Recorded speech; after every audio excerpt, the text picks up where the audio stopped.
Joining us now is Jeff Saut of Saut Strategy and Lisa Erickson of U.S. Bank Wealth Management.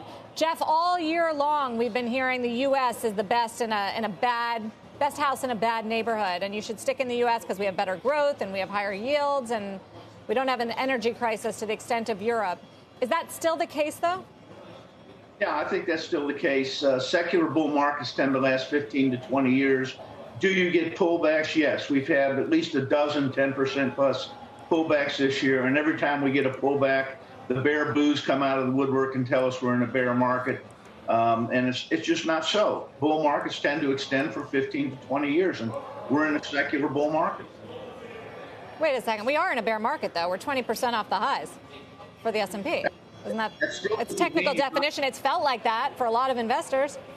That still doesn't mean you're not in a secular bull market. If you go back and study 100 years of the Dow Jones Industrial Average and look at secular bull markets, you'll see 20 and 30% pullbacks, and yet you were still in a secular bull market. Okay, Lisa, what's your take?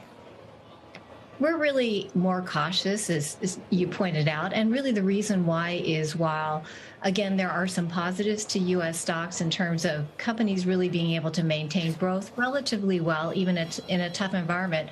Overall, we still see a lot of headwinds for U.S. equities, and chief among them really is inflation pressures, which is then causing the Fed really to be quite resolute in tightening its policy, whether it's through where interest rates are headed, as well as with the quantitative tightening program that's going on. So in that kind of environment, we just see it very difficult for stocks to continue to maintain positive momentum.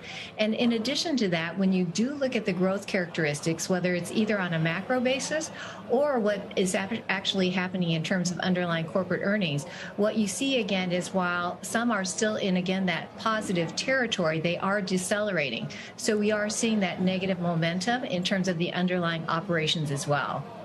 Yeah, I mean, I didn't bring up Huntsman, the chemical company, just the latest today. They cut their EBITDA guidance by 20%. Talked about all sorts of weakness in end demand markets, polyurethanes and performance products. So, but the problem, Lisa, is that everybody in the world, if the concern is that the Fed has to tighten and weaken demand and to fight inflation, isn't that happening all over the globe and in places that don't have as strong of a base as the U.S.? Absolutely. So when you're looking within U.S. equities, again, certainly U.S. equities still relative to other equities do have some momentum and some advantages.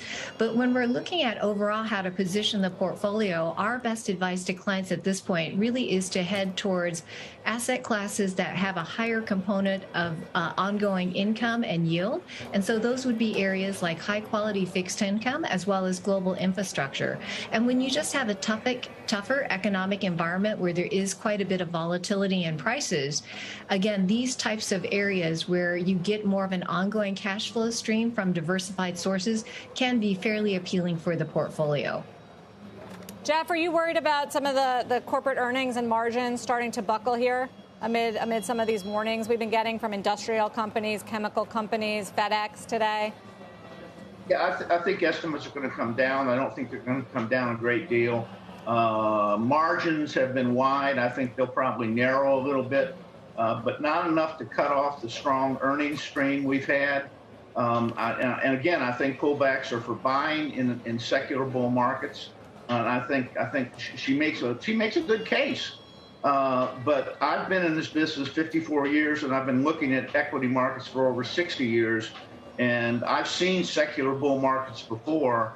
And that's what we're in. And it's probably got another 5 to 7 years to play out.